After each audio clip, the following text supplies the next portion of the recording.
Hey, what is up guys? David Zhao here, and today we're going to be talking about the 2020 M1 MacBook Air. Specifically, we're going to look at it from the perspective of a YouTuber as well as a professional photographer and videographer. I've been editing photos and videos for over 8 years now and have worked on a variety of systems, from super low budget Windows laptops to incrementally better PCs, including my latest 16-core Threadripper desktop, to trying to do it all from this $1,500 MacBook Air. If you just want a summary, if you're on a budget and need a computer that can absolutely crank out photos in Lightroom and Photoshop and video edits in Final Cut Pro 10, go ahead and click on the links in the description down below and scoop one of these bad boys up. If you want to know why I think that is, well then grab some popcorn and I'll see you after the intro.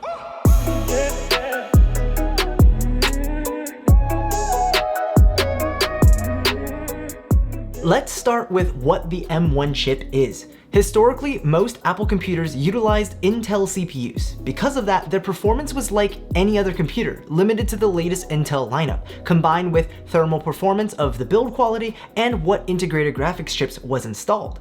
Therefore, historically, Apple computers performed at a similar level and fundamentally the same as a Windows device when trying to edit on Adobe Premiere Pro. Of course, Final Cut was also an option as well, and it had its optimizations as well as drawbacks. However, last year in 2020, Apple announced their M1 processing chip, which was an in-house chip based on the ARM architecture. Long story short, computers have historically utilized the x86 architecture for a very long time, and ARM processors were typically found in mobile devices like iPhones and iPads. Well, when Apple decided to make their own computer chip, they went with the ARM architecture instead. And that has fundamentally changed the game. ARM processors are significantly more efficient, and in this M1 chip, you had the CPU, GPU, and RAM all on one chip. This meant memory sharing and data transfer speeds were significantly faster, making the chip more responsive than your typical modular computer, which has the CPU, GPU, and RAM separate and interfaced with each other through the motherboard. Thanks to this speed, it is both faster than your traditional x86 devices, and the kicker is that it's more power efficient as well. Not only do you get equal or faster performance on everything you would have done before on your computer, from editing photos and videos to working in an Excel spreadsheet to watching videos, you also get a usable battery life of around 13 hours. At least that's what the crew at Linus Media Group got in their test, and that's been pretty consistent with my experience with the M1 MacBook Air so far. So you might be wondering, why did I get the M1 MacBook Air instead of the M1 MacBook Pro or Mini?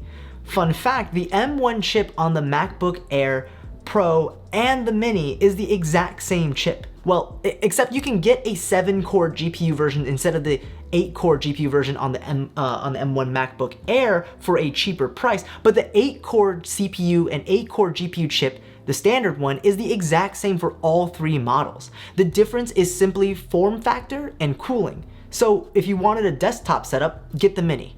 If you wanted a mobile setup, get the Air or the Pro. If you wanted fans in your system to increase the performance in prolonged editing sessions, get the Pro. But the M1 chip is so efficient that in burst tasks and short editing sessions, the Air equals the performance of the Pro while staying dead silent. So I chose the MacBook Air. Outside of those multi-hour editing sessions, which I do, the fanless MacBook Air performs just as well, but at a price that is much cheaper. The entry model with 7 GPU cores starts at just $999. That's the price of an iPhone 12 Pro. And I wanted to see whether this entry-level M1 MacBook Air could handle my professional workflow that I rely on to produce these YouTube videos, as well as deliver edited photos and videos for my clients. And it can.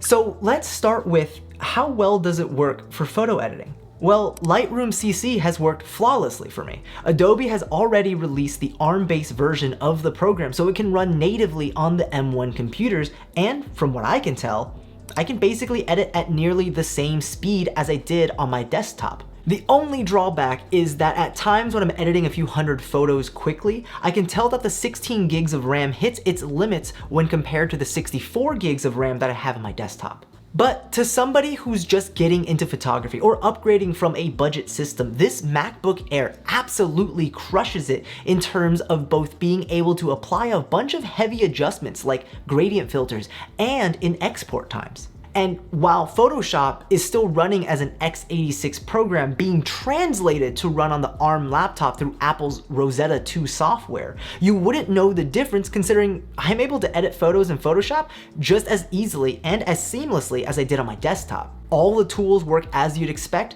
there's no weird input delay, and it just works. So it seems if you're a photographer and wanted to switch to the M1 computers, there's nothing that's really holding you back. But how well does it work for video editing? Well, the first thing I want to ask you is, do you edit on Premiere Pro? If so, you're kind of out of luck right now. There's still no M1 native version of the program yet, so it has to be translated using Rosetta 2. However, unlike Photoshop, Premiere Pro is very sluggish. I literally opened it to try to do a comparison between my PC and my M1 MacBook Air, and I gave up after 5 minutes. So that's a no-go. Well, what does that mean? I had heard that the M1 computers worked amazingly with Apple's own Final Cut Pro 10. So I said, you know what? I'll give it a try. I'll switch to Final Cut for a few projects and see how I like it. As a lifetime Premiere Pro editor, I'll say that Final Cut feels limited. Sometimes. Some things I can just do so much faster in Premiere Pro, but that also might be because I'm new to the platform. But regardless, none of that mattered because holy shit, it was fast. Here's how 4K 422 120 frames per second footage from my A7S III plays back on my PC. That's drop frame city. And here is how that same exact clip played back on my M1 MacBook Air in Final Cut. What? My PC is running a 16-core Threadripper and a GTX 1080 Ti. This M1 MacBook Air is running a first-gen processor that is typically seen in mobile devices. This alone is the reason why I've been editing on the M1 MacBook Air since I've gotten it back in November. I don't know about you, but my biggest pet peeve when it comes to editing videos is having to deal with the software catching up with you. You're vibing and you've got a great edit going on in your mind and you're trying to turn these raw clips into an edited masterpiece, but you're just stuck sitting there waiting for the computer to catch up or play back with a ton of drop frames. And while you're doing that, you just have to use your imagination to see how it's going to look once you've rendered it. I've edited 4 YouTube videos so far, and this video will be the 5th one edited on this computer. And you probably can't tell much difference between this edit versus my videos I edited on the PC with Premiere Pro, except the fact that this took me significantly less time to edit thanks to the faster playback with less drop frames. I've also edited a bunch of videos for my clients as well as a dozen portrait sessions, and this entry-level laptop, I have to restate that, has absolutely killed it every single time. Now, here's the but. It's not all rainbows and sunshine. Yes, I've had to deal with learning an entirely different editing software.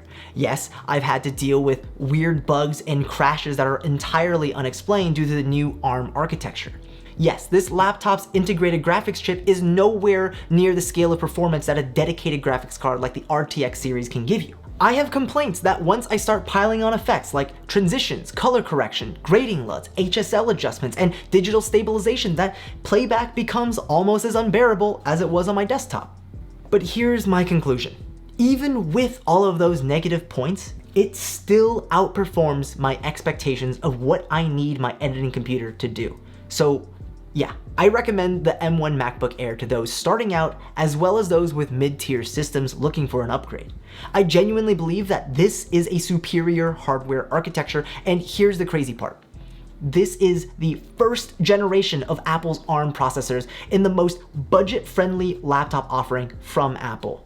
While I'm going to enjoy this MacBook Air, this trial run with the M1 chip has shown me that the moment Apple releases their rumored M1X MacBook Pro 16, which will likely cost around $3,000 to $4,000 in the configuration I want, I am probably going to be the first one to buy it.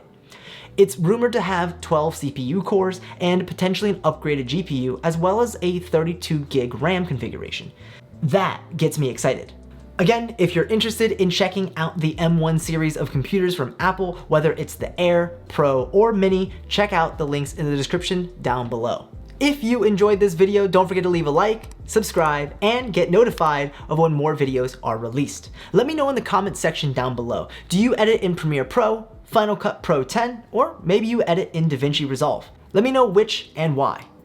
Alright guys, next week we'll be looking at 360 video and how far we've come. As always, I'll see you in the next video. Peace.